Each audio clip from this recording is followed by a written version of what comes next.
Buenas tardes, bienvenidos al Inter-American Institute for Democracy en esta sesión de honor para incorporar como miembro del directorio de nuestra institución al periodista don Francisco Santos.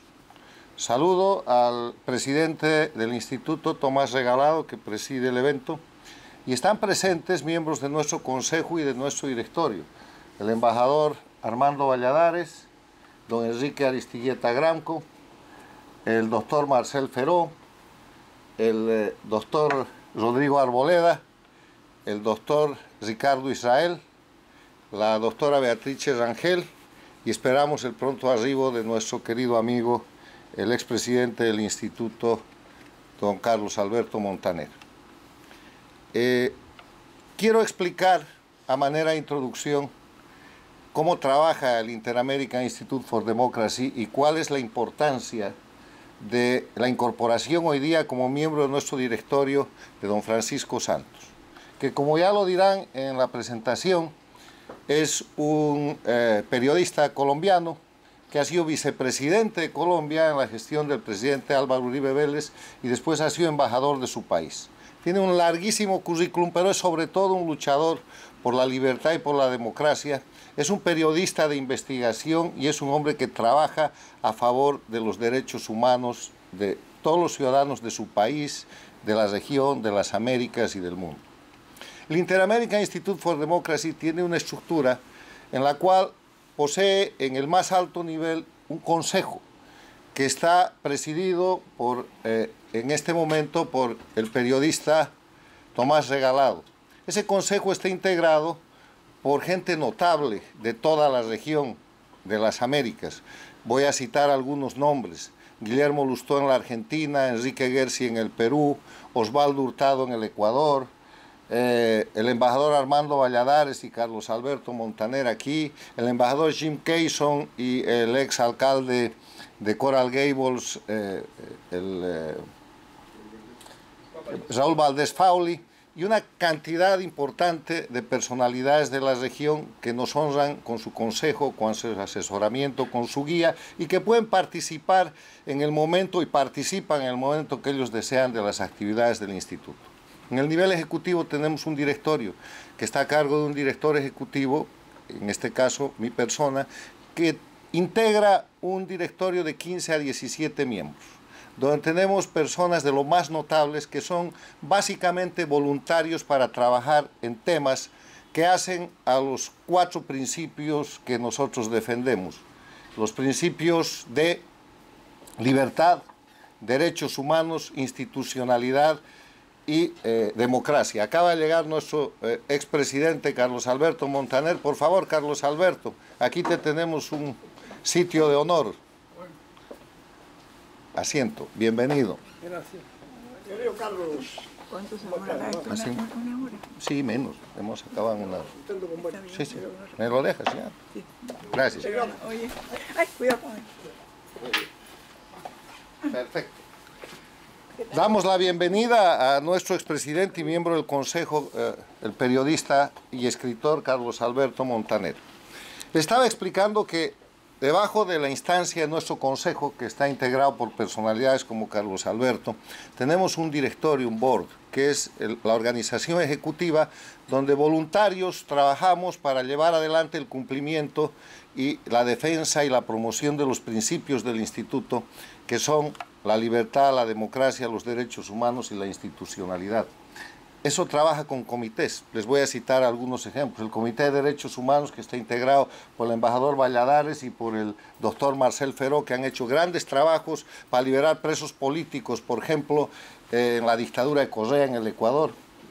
Tenemos un comité jurídico que está trabajado por el doctor Ricardo Israel y por gente tan notable como otro miembro de nuestro directorio, que es el abogado venezolano Luis Beltrán Guerra. Ellos están trabajando en este momento un proyecto sobre lo que es la crisis de Haití, que está en pleno desarrollo. El Comité de Asuntos Internacionales está a cargo de Beatriz Rangel, el Comité de Prensa está a cargo de la periodista ecuatoriana María Fernanda Egas, y así sucesivamente. Tenemos un grupo notable de gente. El Comité de Tecnología está a cargo de Rodrigo Arboleda.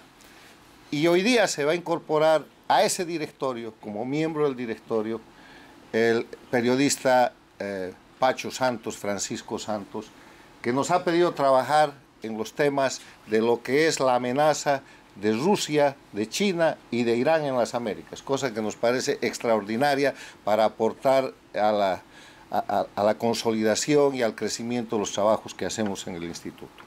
Dicho esto, yo quiero ceder la palabra a don Enrique Aristigueta Gramco, que es miembro de nuestro directorio, que es un notable patricio venezolano que nos honra con su presencia y con sus trabajos, porque le hemos pedido a Enrique que él sea quien presente a nuestro nuevo miembro del directorio.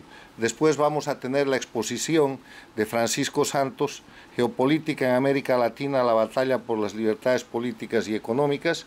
Haremos unos comentarios y finalmente nuestro presidente le dará la admisión y tendremos un nuevo y brillante director fortaleciendo el instituto. Por favor, don Enrique.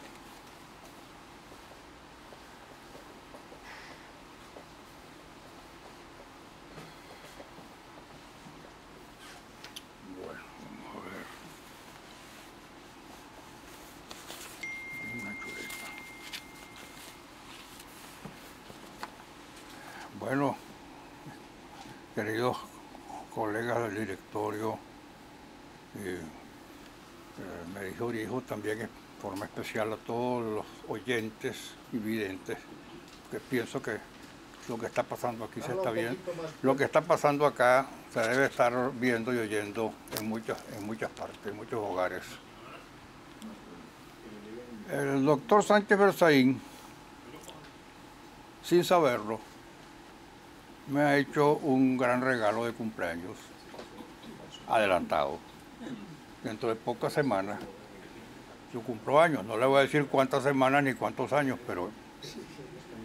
Y ciertamente esta oportunidad que me da de presentar un personaje tan importante y tan notable como don Francisco Santos, alias Pacho, para mí es realmente una gran satisfacción. Nuestro actual colega y nuevo colega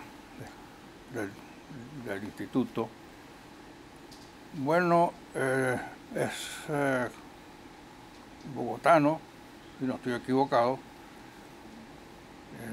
es miembro de una de las familias importantes de Colombia, que ha tenido presidentes, vicepresidentes, políticos en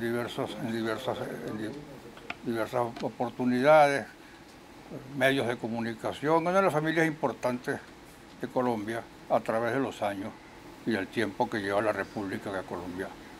Él estudió primaria en Bogotá y bachillerato, si mal no estoy informado, en el Colegio de San Carlos.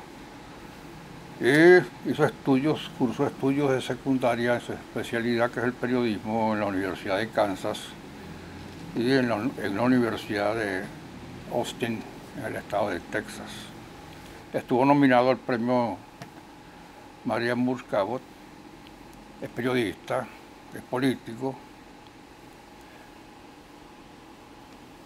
Fue combatiente y enfrentó la situación política de Colombia contra las guerrillas y contra el narcotráfico.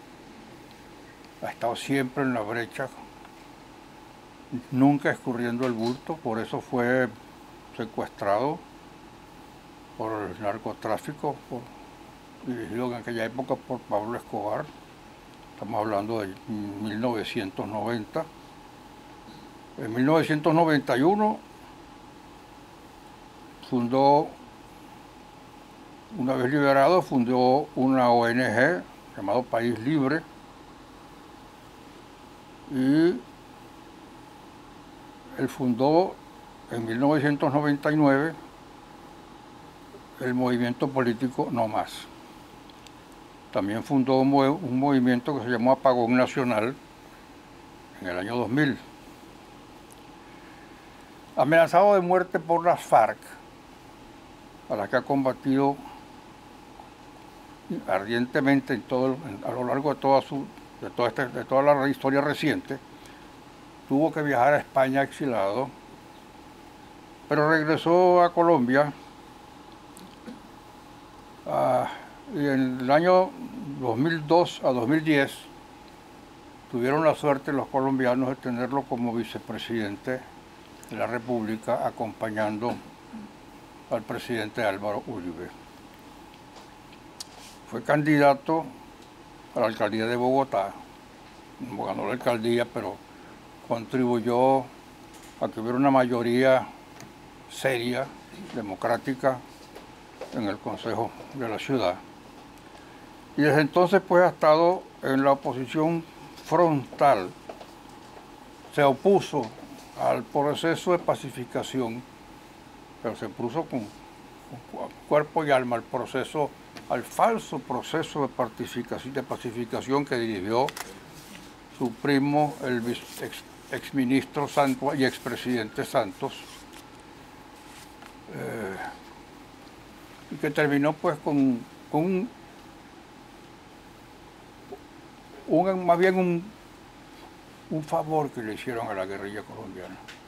Claro, y ahí sacó Santos, ahí le reveló exactamente quién era aquel Santos, que no era santo, y ahí pudo arreglárselas para conseguir un premio Nobel de la Paz, que verdaderamente no lo merecía. Bueno, en realidad estamos nosotros, los del instituto, muy honrados con la presencia y además con el hecho de que va a formar parte de nuestra familia. Aquí se va a entrar bien, señor vicepresidente. Aquí va a estar rodeado de amigos que pensamos igual que usted y que hemos estado presentando la misma lucha tesonera y sin cuartel a las fuerzas del mal. En el caso de Colombia se ha producido esa simbiosis espantosa entre narcotráfico y terrorismo de izquierda, que realmente es de admirar la forma como Colombia año tras año, década tras década, viene combatiendo ese intento pues por destruir a Colombia, como ya se ha destruido a Venezuela y a Cuba, y se amenaza con destruir otras naciones del continente. En el continente americano, después que creíamos, en la época de los 60 del siglo pasado, parecía que la América Latina se había encaminado en definitiva por el camino de la democracia. Allá hemos logrado el fin de la dictadura peronista, había caído la dictadura de Odría en el Perú, la de Rojas Pinilla en Colombia, la de Somoza en Nicaragua, la de Marcos Pérez Jiménez en Venezuela. Por último, creímos equivocadamente que le habíamos puesto fin a la dictadura cubana, y después poco tiempo después vino el fin de la dictadura en la República Dominicana. Por desgracia, lo de Cuba simplemente fue una ilusión realmente fracasada. Pero a partir de entonces parecía pues, como digo, que la democracia representativa, con el avance de muchas cosas en los pueblos de Hispanoamérica, ya había echado firmes raíces, pero de repente ha venido pues un movimiento retrógrado que está llevando a los países de América Latina a dictaduras peores que las dictaduras tradicionales de militares de derecha, que es la dictadura narcocomunista, fidelista, que se apoderó de Venezuela, se apoderó de Nicaragua como se había apoderado de Cuba. Tememos que se haya apoderado del Perú y de Chile, y esperamos que Colombia se salve, entre otras cosas, por la oposición que le están haciendo personajes como ese que se nos incorpora esta tarde aquí en Miami. Su presencia, don Pacho, nos honra. Aquí va a encontrar muchos amigos, aquí va a encontrar que estamos todos en la misma onda suya, aquí va a haber oportunidad y un terreno fértil para discutir muchas cosas y hacer muchas propuestas, porque uno de los deberes morales que tenemos, quienes hemos vivido todo este episodio de la política latinoamericana y lo conocemos bien, tenemos la obligación moral de proponer algo, no solamente para llegar al fin de estas dictaduras, las que existen, sino para ver cómo logramos que se vacune la democracia, que cuesta tanto lograrla, para que no lleguen tan fácilmente a apoderarse de sus mecanismos desde adentro para destruirla, como pasó en Venezuela con Chávez, como pasó en el Perú recientemente con este pobre infeliz que tienen allí, como pasó en Chile con Boris, personajes todos absolutamente de psiquiatra, de electroshock, ¿verdad? Cuando no débiles mentales y casi analfabetas. Bueno, que están llevando el continente a una catástrofe. Cuando países como Chile, como Colombia, que era una de las democracias más sólidas del continente americano, están en ese peligro. Pues. Nuestro deber tiene que ser aportar algo, porque esto puede producirse también en otros países y en otros continentes. Que la democracia sea aprovechada por sus enemigos para con sus propias armas y métodos destruirla. Eso no lo han inventado ahorita los comunistas.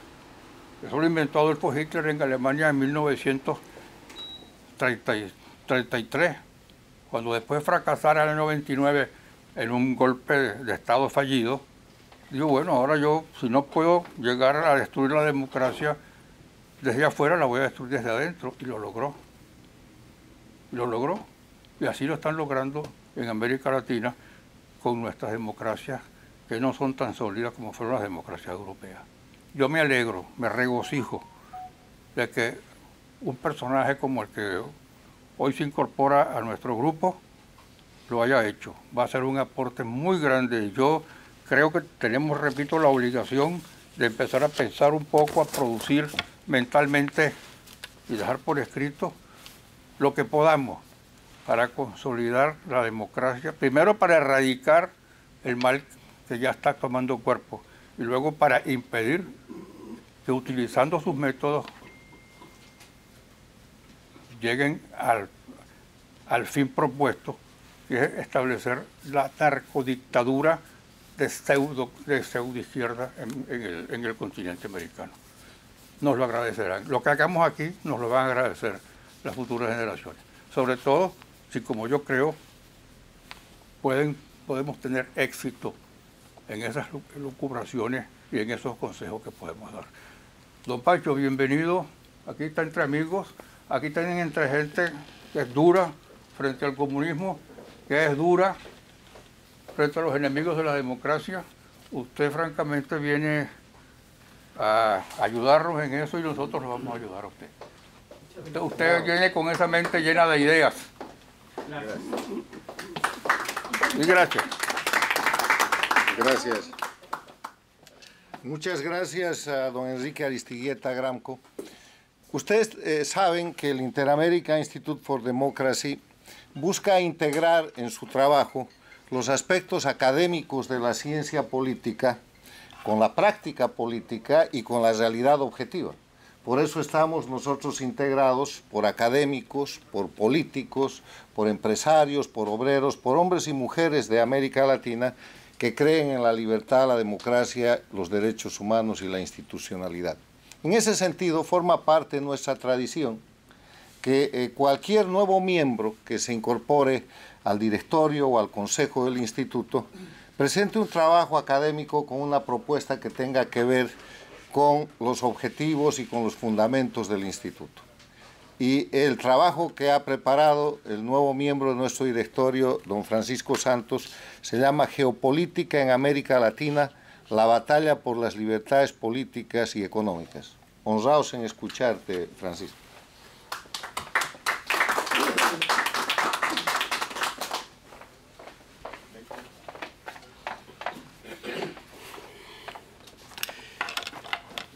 Muchas gracias y para mí es un honor estar aquí presente frente a tantos amigos y tantos luchadores por las libertades del continente. De verdad me siento con inmensa humildad admirado por lo que todos ustedes han hecho. Carlos Alberto, tantas veces en el periódico El Tiempo te vimos en esta pelea hace décadas. Doctor Armando, que es un símbolo de lo que es el sufrimiento, pero también esa defensa férrea de los derechos humanos. y los miembros de esta Junta que enaltecen ese trabajo tan difícil que es la defensa de la democracia. Por eso, doctor Carlos Sánchez, muchas gracias. Beatriz, querida amiga de tantos años, de verdad un placer poder trabajar aquí al lado tuyo. Tomás, qué bueno poder empezar a estudiar muchos de estos nuevos elementos de la batalla geopolítica que se vienen para América Latina. Enrique, muchas gracias por esa presentación tan hermosa y a todos ustedes muchas gracias. De verdad espero poder contribuir a que entendamos las dificultades que vive el continente hoy, pero sobre todo las que vienen, que en un mundo mucho menos organizado, con mucho más desorden, donde la época de la posguerra muere, donde las redes sociales crean toda clase de desavenencias y donde los distintos intereses empiezan hoy a jugar de una manera muy distinta como se jugó en la Guerra Fría en un mundo bipolar o en la posguerra fría. Hoy tenemos un mundo nuevo y tenemos que entenderlo así, y parte de ese mundo son sin duda pues países tan poderosos como China o tan creadores de ruido y de disrupción como Rusia o como Irán. Quiero empezar esta presentación con unas anécdotas que tengo yo frente a China de mi vida con China, porque eso quizás representa lo que siente todavía mucho América Latina por China. Yo lo viví. En el año 1984 fui a China con mi padre, director del periódico El Tiempo, quien había sido invitado por el gobierno chino. Era una China distinta, me acuerdo, un hotelito muy modesto. Mi padre entra al cuarto y dice: mijito, ¿qué hace ese perro aquí en el cuarto? Y le dije: no, papá, no es un perro, es una rata. Empezaba la China apenas a mostrar sus desarrollos, reuniones con cancilleres, o sea, de altísimo nivel, donde ya iban pescando, iban creando esa imagen, donde mostraron el país abiertamente, cosa que hoy no hacen. Y en la mitad de la visita nos encontramos con que también estaba ya Julio César Turbay Ayala, expresidente de Colombia. Había salido apenas 2 años antes del poder, había sido presidente 78-82, había creado las relaciones, había abierto las relaciones con China y estaba en una visita de Estado, como un estadista. Eso habla de una mentalidad de largo plazo, de una mirada distinta, de una selección de distintos poderes políticos que les sirven a ellos para enmarcar mucho de lo que hoy están haciendo. Adelantemos esto al 2006, yo como vicepresidente.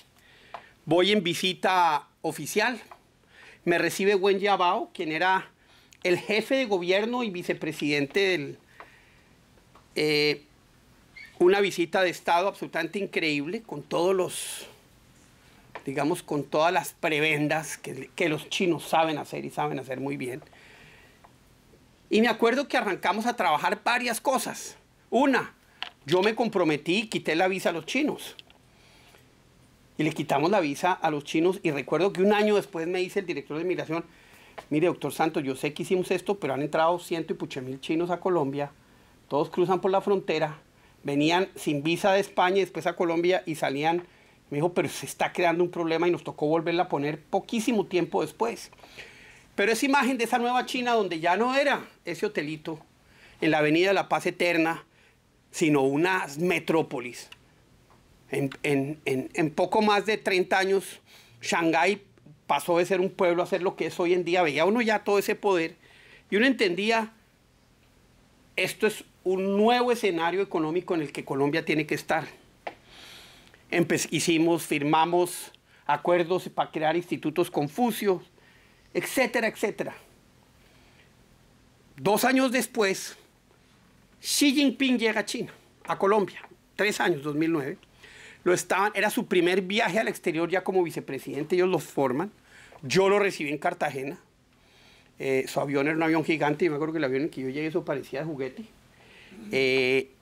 Pero en ese primer viaje, que fue interesantísimo, primero conocí un hombre tremendamente carismático. Tremendamente carismático. Tuvimos 2 días de reuniones fantásticas. Lo llevé a recorrer Cartagena, donde le dije: suelte sus escoltas y yo suelto los medios y camine en coche. y el tipo maravillado. Al final de la reunión me dijo, yo solo le quiero pedir un favor, ustedes no han dado el sí a Expo Shanghái, por favor vayan a Expo Shanghái. Le dije, yo me comprometo. Y me dijo, cuando vaya a Shanghái, Expo Shanghái, llámeme. 2 años después, Expo Shanghái, lo llamo y le digo, mañana lo invito a almorzar. Él, yo y 20 personas más, un almuerzo de todo taco. Y esa es la imagen de Expo Shanghái, la imagen de ese desarrollo económico, la imagen de esa potencialidad, la que hoy todavía existe en América Latina, de China sin entender el costo que ello tiene.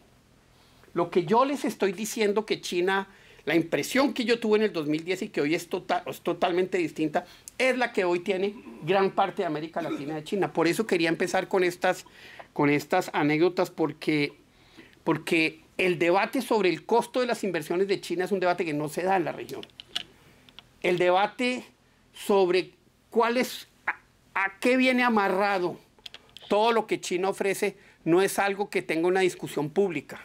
Y es urgente, y por eso parte de mi trabajo en esta organización va a ser llevar este debate a América Latina, que en las universidades se debata y que lo que hoy les voy a plantear sea parte de un escenario de discusión en el que gobernantes, sector privado, políticos, nacionales y locales y regionales, porque usan muchísimo el poder regional para influir en el poder nacional, entiendan que nada es gratis en la vida y que las inversiones de China pueden ser y aparecer como fáciles de lograr. Los préstamos de China son rápidos, pero tienen unos costos que después se pagan en materia de libertades y democracia. Creo que me faltó una hoja, ¿no? Parte de esta imagen que yo tenía se construye o quien contribuye a construirla es Estados Unidos. Estados Unidos hasta hace poquito tenía esta famosa apuesta de que la liberalización económica iba a producir una liberalización política. Trabajaron de la mano durante la Guerra Fría. Mao Zedong en un momento dado dijo, uy, los rusos ya no ofrecen nada, venga yo. Ya es cuando se abre la relación China-Estados Unidos. Fueron socios en la lucha contra Rusia en Afganistán. Gran parte de las armas que los mujahedín tuvieron pasaron por China. O sea, era una relación, pero además ese mito seguía siendo muy fuerte. Pero ese mito se debe haber derrumbado en el año 89 con Tiananmen. Cuando viene la represión de Tiananmen, cuando viene la purga de Jiang Zemin, esa posible dualidad debió haber muerto, pero Estados Unidos siguió, digamos, con la misma mirada de que si seguimos empujando el éxito económico, la liberalización va a llegar. No vieron lo que estaba pasando en el terreno. Ahí cambió totalmente, o cambió todo aquel que pensaba que China podía tener un modelo más liberal en el sentido político, fue purgado, desapareció cualquier brizna de ese viento. El costo por Tiananmen fue prácticamente cero. Y lo que sí pasó es que hubo una aceleración en 2 vías. La aceleración económica de China, que fue impresionante, y la aceleración de la pérdida de todo tipo de libertades políticas y de expresión. Es más, pocos años después Estados Unidos contribuye aún más con ese crecimiento económico cuando abre la puerta de la Organización Mundial del Comercio a la China. Y cuando muchos de los países poderosos de Occidente tienen a China en el sistema general de preferencias. Es más, Europa, Japón o Canadá solo excluyeron a China de ese sistema general de preferencias en el 2017, cuando ya China es una potencia económica clarísima.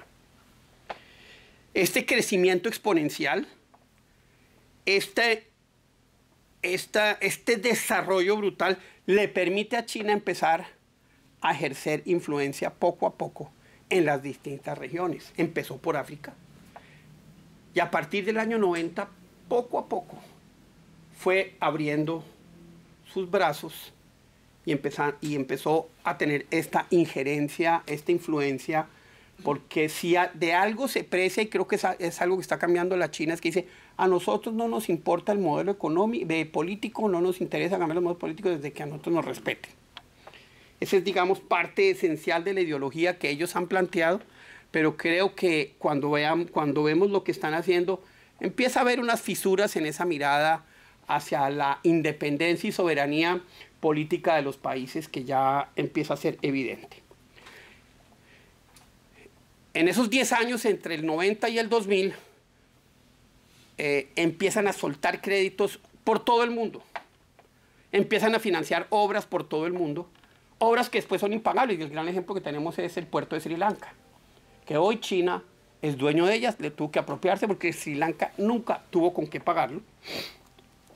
Y su llegada a América Latina la llevará en grande, casi que es absolutamente paralela a un cambio político en América Latina. Llega Lula, primero llega Chávez, después llega Lula, después llegan los Kirchner, después llega Correa, y ahí ve uno ya China con muchísimo más recursos, con muchísimo más poder, entrando a jugar un papel importantísimo, con un agravante inmenso. Estados Unidos totalmente distraído por la guerra de Afganistán y la guerra de Irak, donde invirtió 2 trillones de dólares y sacó 0 en retorno. Sin políticas de largo plazo y sin políticas hacia América Latina. Casi que exclusivamente veamos cómo empezamos a resolver el problema. Las únicas 2 políticas que ha tenido Estados Unidos serias frente al continente fueron la Alianza para el Progreso, que duró 3 a 4 años de verdad, y Plan Colombia, que esa sí duró 3 años y generó un cambio dramático en un país y mostró cómo las políticas sí pueden ser exitosas. Pero China empieza a entregar créditos muy rápidos que le facilitaban a los países tomar decisiones erradas o enriquecer esa cleptocracia de la izquierda que se había apoderado del poder político. Si usted mira, y los 3 principales países en créditos, oh sorpresa, son Ecuador, Venezuela y Brasil. Correa, de 6 millones de dólares a 8.1 billones entre el 2008 y el 2014. Chávez acabó con 62 billones de dólares en deuda. Hoy ya va en 40, pero toda la tuvieron que pagar a través de petróleo y minerales. E igualmente, paralelo a este inmenso crecimiento en deuda, que le daba mucho poder político, empieza una brutal expansión del intercambio comercial, que era prácticamente 0 en el año 90, entre 15 y 18 billones, depende de dónde vea usted la cifra, en el 2002, a 320 millones en el 2020. De ese tamaño es el crecimiento. Y con importaciones de 168 billones de dólares, que eso ya empieza a hablar de un papel inmenso. ¿Qué importaban? Pero miren qué importan. Minerales el 35%, soya el 17%, energía el 12%, carne el 7%, cobre el 6%. O sea, productos manufacturados de América Latina no importan. Solo materias primas que ellos necesitan. Pero esto tiene un impacto gigantesco en la balanza cambiaria y por ende genera un poder político que ha tenido ya y empieza a tener hoy efecto real en presiones políticas de China a muchos de estos países. ¿Qué exportamos o qué exporta América Latina? ¿O qué nos exportan distinto a esto? Exportan maquinaria eléctrica, appliances, vehículos, partes de vehículos, pero muy poco comparado con lo que ellos importan.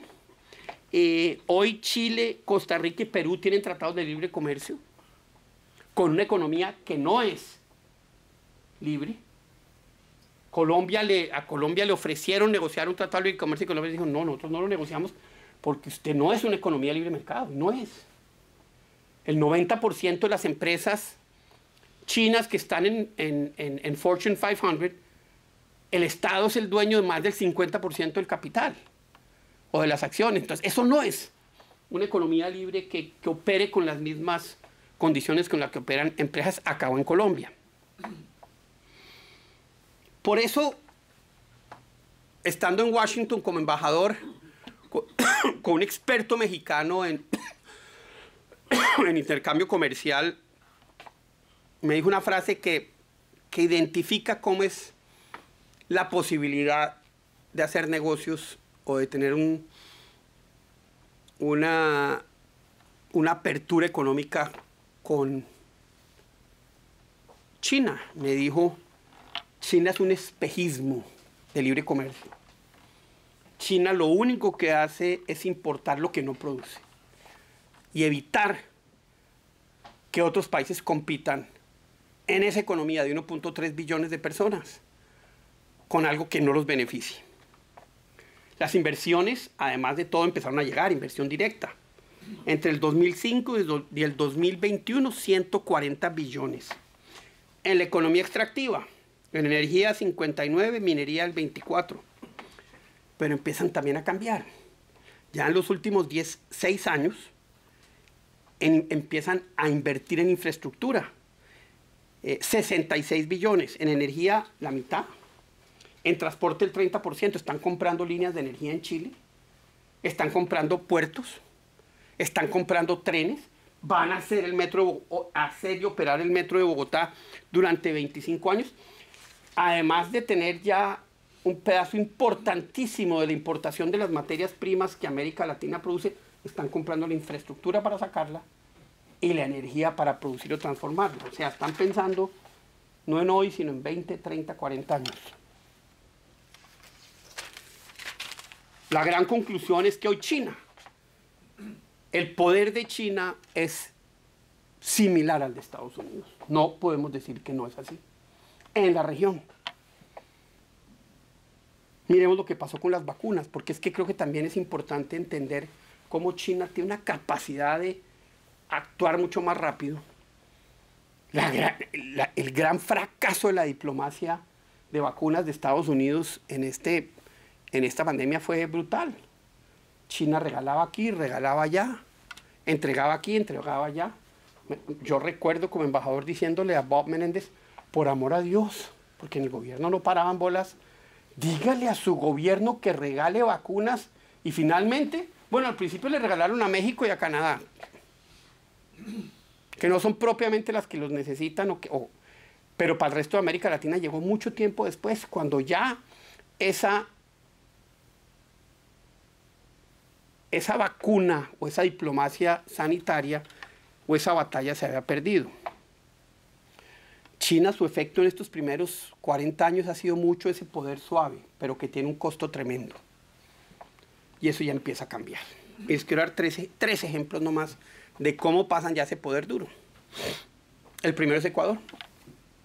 Hablando con una ministra del gobierno anterior, nos contó que la flota pesquera de la China estaba cerquítica a Galápagos y pues Ecuador mandó sus barcos y les dijeron, mire, si no nos deja pescar, pues nosotros no les vamos a comprar el camarón que ustedes exportan. Eso es una destrucción o sea, es un golpe a la economía ecuatoriana gigante y obviamente, pues bueno, está bien. Segundo ejemplo, Argentina. El presidente Macri trató de renegociar o de liquidar el contrato que dejó Cristina Kirchner de una planta o una infraestructura satelital que operan los chinos de manera autónoma en el sur de Chile, que maneja todos los satélites de China en el sur del mundo, y le dijeron, claro, renegociamos ya con ustedes, pero empezamos por renegociar la carga. ¿Adivinen qué pasó? Sí, esa renegociación terminó en cero. O tercero, Brasil. Hace pocos meses escucho yo al canciller Araujo de Bolsonaro decir públicamente en una entrevista, a mí me sacaron los chinos. Yo no vi nada publicado en el New York Times. Yo no vi nada publicado en los medios americanos. Yo lo vi en un medio brasilero. Y esto es tan raro. Y me pongo a averiguar con la gente que conoce el poder chino y me decían, ¿le sorprende? Y él decía, me sacaron porque yo me opuse a la política, a la diplomacia sanitaria de China. Yo dije, nosotros estamos aliados con los americanos, tenemos que trabajar con ellos. Y lograron desde adentro, moviendo sus fichas en las distintas regiones, sacarlo. Y empiezo a preguntar, bueno, ¿qué tan influyente es China en Brasil? Y me dicen, le quiero decir una cosa, una persona que sabe mucho de eso. Me dice, el embajador de China es más importante que el gobernador de Sao Paulo. Aquí no sé, nada que tenga que ver con los intereses chinos. No pasa por la embajada china antes. Y luego de ver lo que pasó con Araujo, eso me deja a mí absolutamente claro. Pero están cambiando también en otro sentido. Empiezan a penetrar el sector de seguridad y el sector de control ciudadano. Cámaras inteligentes para control, con reconocimiento facial. Eso en manos de una dictadura sirve un jurgo, imagínense. Que uno vaya caminando y le reconozcan la cara y saben dónde está, etcétera. Si usted es un activista, trate de salir de eso. Inteligencia artificial para predecir comportamientos. Están ya empezando a meterse en eso en América Latina.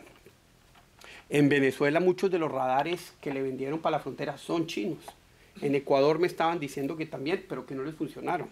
Desafortunadamente los de Venezuela sí. En Venezuela el carnet de la patria. Y todo ese mecanismo de control ciudadano, porque usted sin el carnet de la patria no puede comprar carne, no puede pagar, no puede hacer absolutamente nada, está basado en toda una plataforma y un desarrollo tecnológico que hizo la empresa ZTE.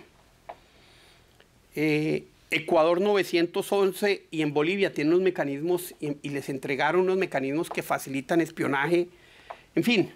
Y lo de Huawei, pues Huawei opera la red de celulares en Cuba y adivinen qué fácil es apagar y prender el acceso a celulares en una dictadura como esas. Entonces empiezan a entrar a este tipo de escenarios que ya hablan de una posición y una mirada política distinta a la de a mí no me preocupan de en qué régimen está usted.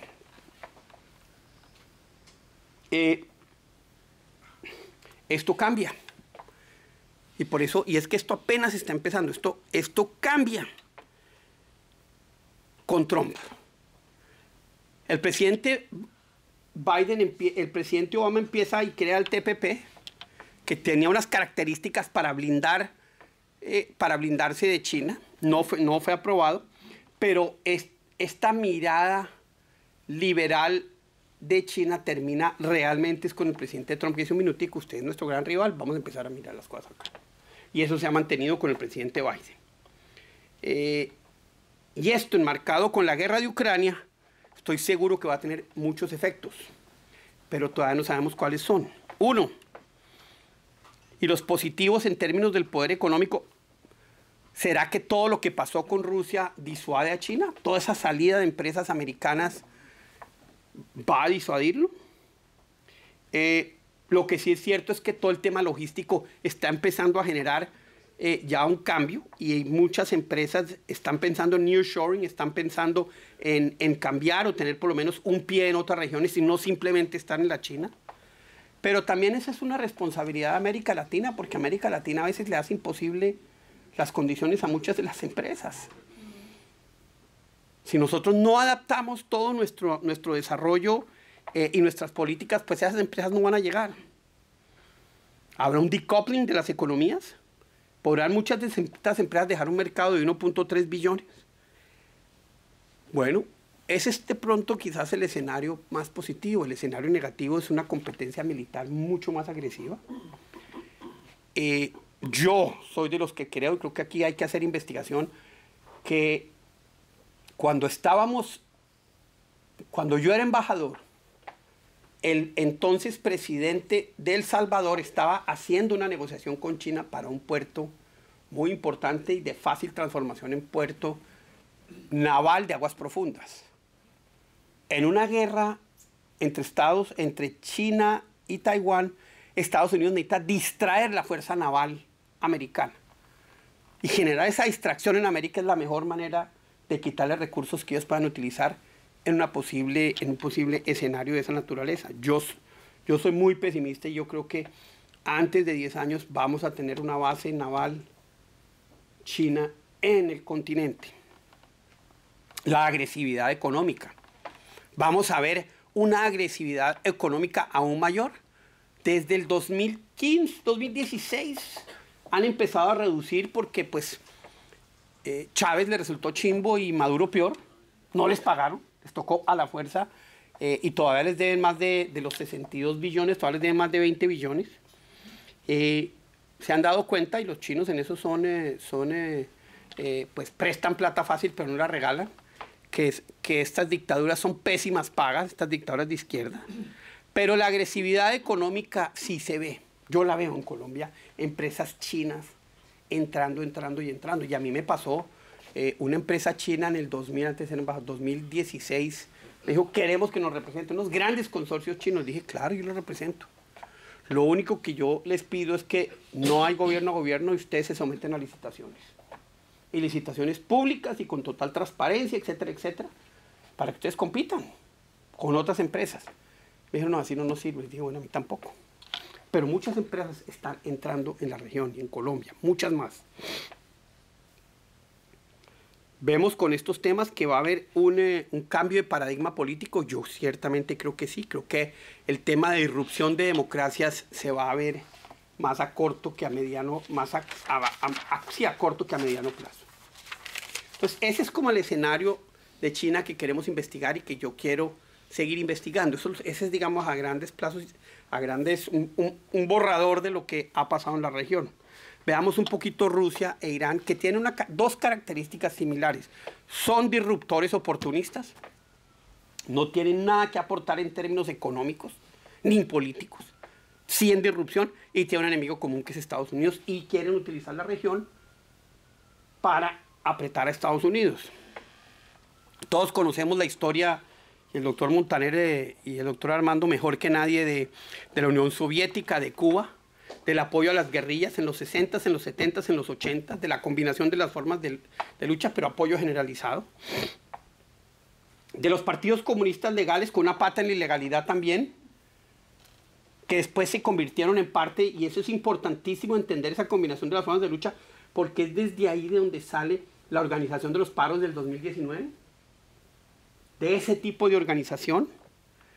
Cuando cae la Unión Soviética, Cuba se repliega económicamente y se repliega de cierta manera en estos apoyos porque ya no tiene la plata, pero crea el Foro de Sao Paulo, donde sigue manteniendo sus contactos con todas estas organizaciones legales e ilegales que pueden ser utilizadas para subvertir el orden. A este Foro de Sao Paulo le agregan, digamos, una cara, le maquillan la cara con el grupo de Puebla. Y empieza con el Foro de Sao Paulo un tema que es muy importante, que es esa nueva narrativa de descrédito de la democracia que llevan 20 años, 30 años construyéndola y que ha sido exitosa y que no ha tenido una contranarrativa. Les doy un ejemplo. De los 7 candidatos que estuvieron en la primaria de la extrema izquierda radical de Colombia, 7. 6 de ellos, incluyendo Gustavo Petro, dicen que en Colombia no hay democracia. Esa es la narrativa que han logrado penetrar y que han logrado meter a los jóvenes.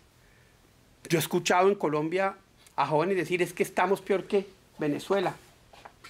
Yo digo, pero se lo creen. Se lo creen. Y uno no lo puede entender. Entonces, pero todo eso viene construido hace 30 años y nadie se ha personado de combatir tener una contranarrativa, y creo que es algo de lo que esas son las cosas que podemos empezar a hacer desde acá. Y obviamente, con la llegada de Chávez, de Evo y de Kirchner, se acelera la presencia rusa, que hoy está más activa en el continente que durante la Guerra Fría. Chávez con ayuda militar, con tremenda tecnología de intervención en mecanismos de escucha, etc. Tecnología de radar con armas. y con un elemento nuevo que creo que es el más peligroso y donde tenemos que empezar a pensar cómo se trabaja. Y es el de la disrupción social a través de redes sociales y a través de organizaciones que cayeron en Colombia por primera vez. Pero que le aseguro que si Ecuador y Chile tuvieran aparatos de investigación e inteligencia como los colombianos, lo habrían descubierto también. Lo que acaban de descubrir en Colombia de una red rusa que metió más de 150 millones de dólares para financiar pequeños grupos que generaron el caos y el desorden en esas marchas del año 2020, que yo creo que fue por la premura por la que lo descubrió, porque ellos venían haciendo esto, pero a través de interpuestas, digamos, con un nivel intermedio, hablándolo con un experto, utilizaban mucho el tema del narcotráfico, porque la criminalidad en Rusia y el Estado ruso tienen unos vasos comunicantes muy importantes, pero aquí los cogieron, con los, como decimos en Colombia, con los pantalones abajo. Alquilaban cuentas para financiar lo que se llama en Colombia la primera línea, y creo que esto es el principio de una investigación que ojalá en Chile y en Ecuador se dé, porque lo que sí es cierto es que usted no quema una línea de metro de manera sistemática y organizada si usted no está financiado y sabe lo que tiene que hacer. Eso no fue una protesta. Eso es un acto de terror. ¿Quién lo financió? ¿Cómo? Aquí. Con lo que pasó en Colombia empezamos a entender. Ahora, ¿qué viene? Interesantísimo lo de Perú. Lo que pasó ayer y antes de ayer en Perú. Hay que medir la temperatura a Perú porque es el primer, digamos, en ese viento de socialismo del siglo XXI, es el primer huracán que se les devuelve. Y la gente empieza a decir, un minutico, usted nos prometió, no nos ha dado nada. Usted lo único que ha hecho es destruir esto. Usted tiene inflación. Entonces, eso está mostrando que sí hay una manera de empujar. Que en la democracia hay manera de empujar. Y déjeme terminar con dos cositas muy prontas. Primero, pues Irán, que sabemos lo del ataque en Argentina, su presencia en la Triple Frontera, su presencia importantísima en Venezuela. En Colombia, nosotros alcanzamos a detectar en el 2010 cómo eso ya empezaba a tener en distintos escenarios religiosos, en mezquitas y en madrazas que empezaban a ver en Colombia un proceso de formación. Hay ya, digamos, empiezan a haber pruebas de Estados Unidos por primera vez mete a Irán en Bolivia, que Bolivia y que sobre todo Hezbollah está muy metido en el tema de tráfico de drogas en Bolivia. Ya empieza a verse eso.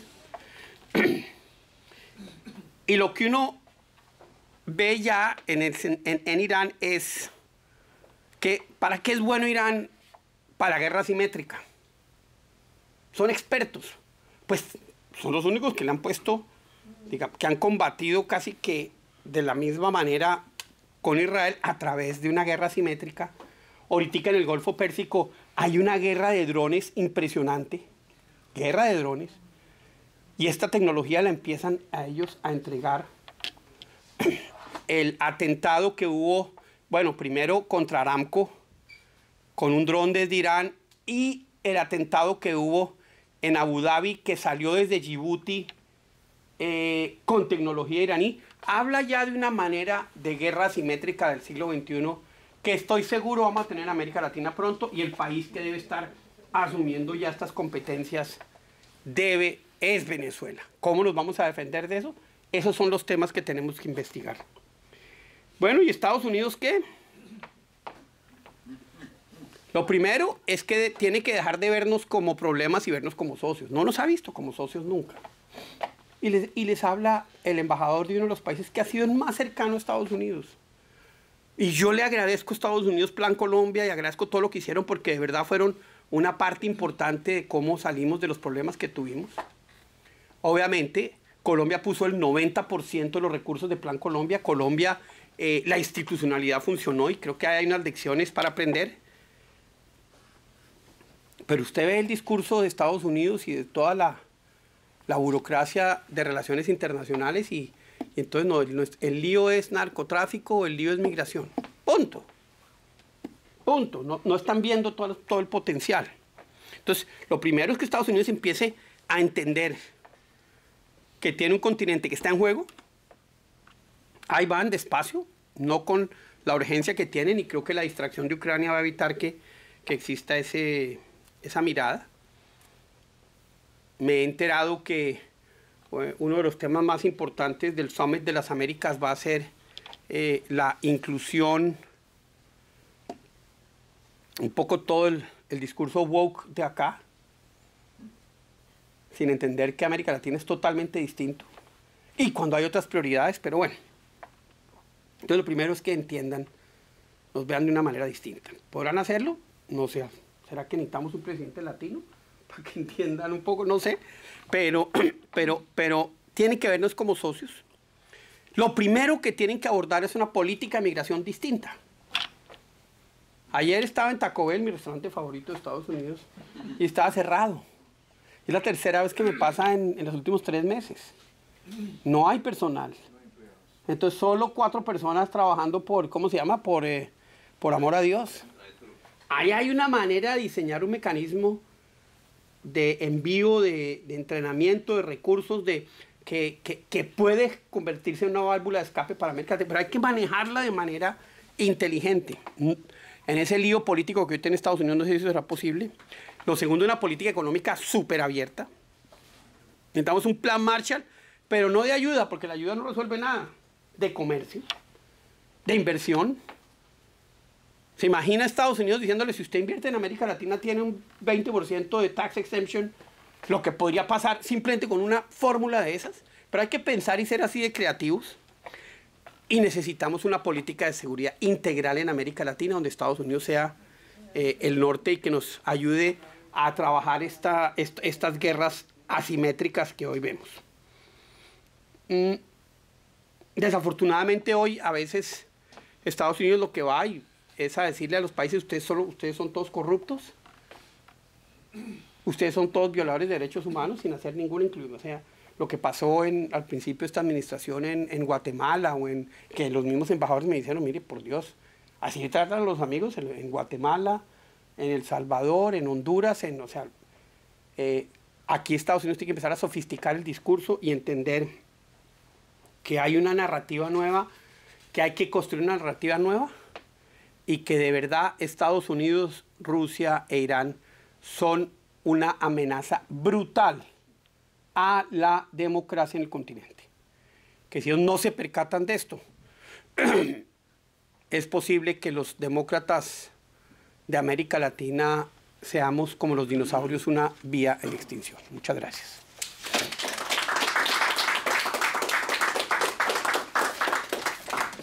Muy bien. Gracias.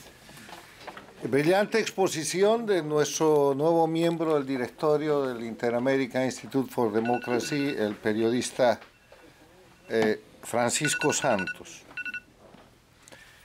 Breves comentarios sobre esta exposición de la geopolítica para las Américas, más que para América Latina, que ha hecho Francisco Santos. Primero, la clara definición de que China, Rusia e Irán son una amenaza para las Américas, incluido Estados Unidos. Una amenaza para la democracia y para la libertad.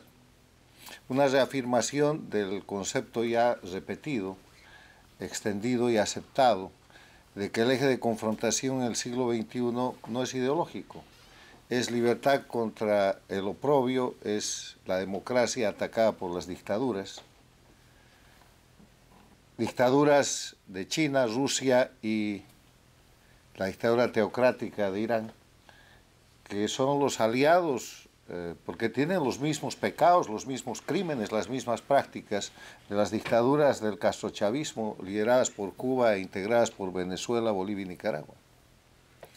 Gran reflexión, Francisco Santos, referida a los Estados Unidos y su política exterior, de la que muy poca gente habla y nadie quiere hablar, y que viene de voz del ex embajador del aliado más importante de la región de los Estados Unidos, que es Colombia, porque si algo le ha funcionado a Estados Unidos ha sido el Plan Colombia.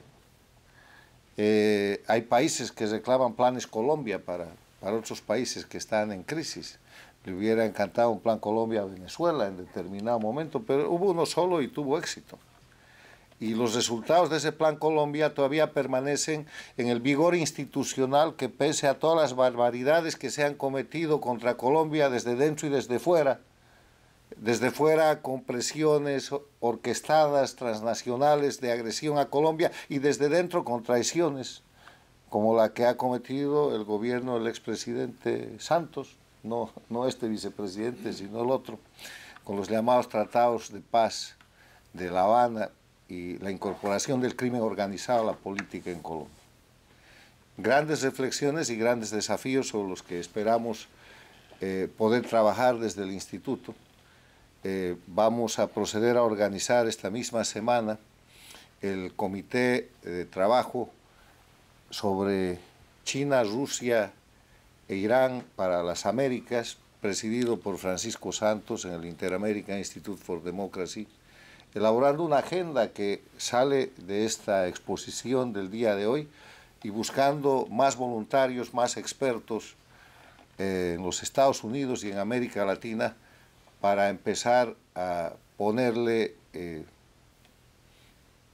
estructura a estas ideas que se han dado hoy día, que sirvan no solamente para defender la libertad y la democracia en la región, sino para tomar iniciativas que permitan consolidar los procesos que sí son exitosos y que son defendidos por la gente que cree en la democracia en las Américas.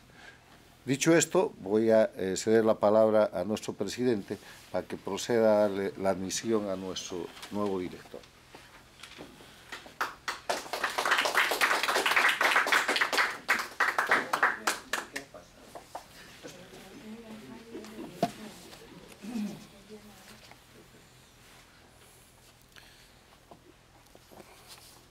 Mi querido don Francisco Santos, perdón. No, es que estaba pensando en que gracias a usted tenemos a alguien que conoce muchísimo a la América Latina y que vivió mucho tiempo en España, y se me atravesó el señor Franco, y es Carlos Alberto Montaner. Y eso es gracias a usted, porque el COVID nos los alejó y ahora pues lo tenemos de regreso. Y es que esta ceremonia le da un valor añadido a la misión del Instituto Interamericano por la Democracia, pero además se celebra con una urgencia tremenda, don Francisco. Los temas que usted ha presentado y eso de la narrativa y la intuición o información que usted tiene que en la Cumbre de las Américas van a tratar la narrativa woke en vez de el caótico desastre de la frontera con Estados Unidos y con lo que está pasando en el estrecho de la Florida, es algo que este instituto necesita abordar y necesita comunicar y necesita abordar el tema de los derechos humanos, necesita abordar el tema de la América Latina. Y la verdad del caso es que para mí es un verdadero honor poder anunciar oficialmente el ingreso de este hombre que ha combinado el triunfo en el periodismo y el triunfo en el gobierno como miembro del directorio del Instituto Interamericano. No tenemos que hacer juramento como hacemos los políticos cuando tomamos posesión. Aquí no solamente está la bandera de los Estados Unidos que nos ha dado un nuevo hogar, sino están todas las banderas de los países que necesitan su consejo, don Francisco. Muchas gracias.